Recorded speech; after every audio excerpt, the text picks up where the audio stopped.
Bienvenue dans votre chaîne MansiXBet Astuces, la chaîne qui vous donne des informations sur le pari sportif en ligne. Chers utilisateurs, aujourd'hui nous allons parler de ces deux options, c'est identique, score dans chaque mi-temps et but dans chaque mi-temps. Comme vous le voyez sur mon écran, elles sont deux options qui ont une très grande ressemblance et pourtant qui n'ont pas la même signification.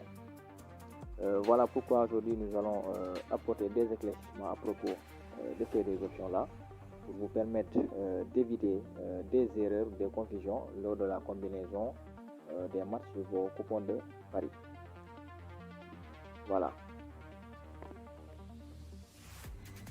Voilà, chers utilisateurs, comme vous le voyez, nous sommes actuellement dans l'application OneXBet avec le match Liverpool Crystal Palace en exemple.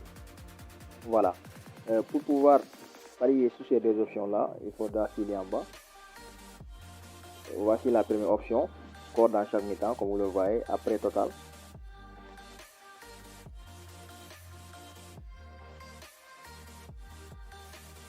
Voici l'option en question.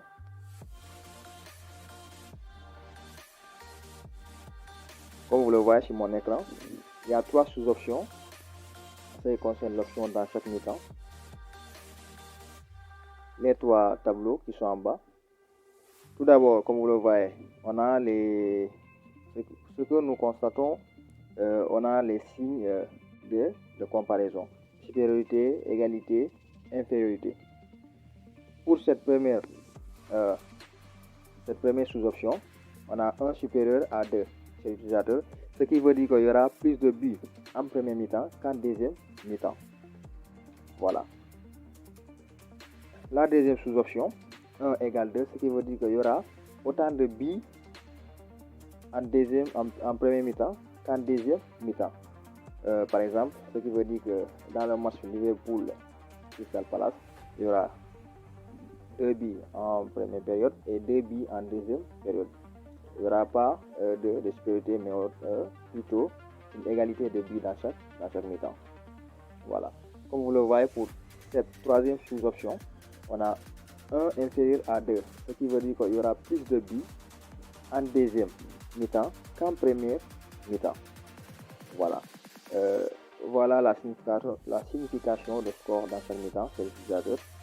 Donc ici, c'est la comparaison des deux et de mi-temps. Voilà.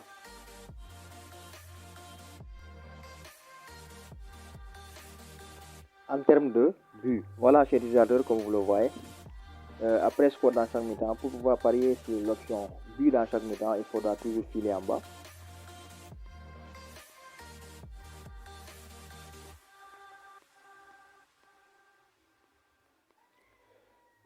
Voici l'option en question, but dans chaque mi-temps.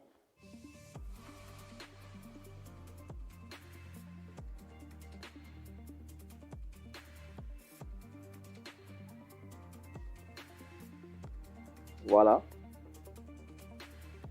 Comme vous le voyez sur mon écran, chers utilisateurs, ici aussi on a deux sous-options, oui et non.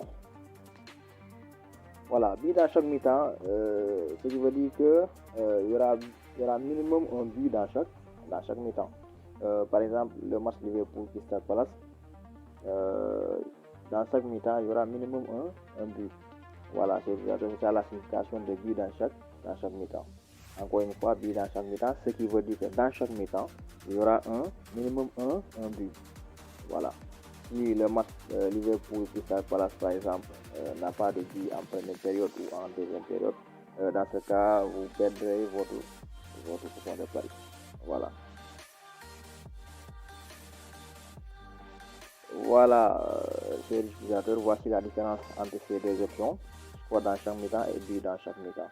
En ce qui concerne score dans chaque mi-temps, c'est la comparaison des deux périodes, première mi-temps et deuxième mi-temps en termes de but. But dans chaque mi-temps, c'est la confirmation ou non qu'il y aura but dans les deux mi-temps. Voilà. Voilà, chers utilisateurs, voici l'intégralité de la vidéo à propos de ces deux options-là. Et n'oubliez pas de vous abonner à la chaîne.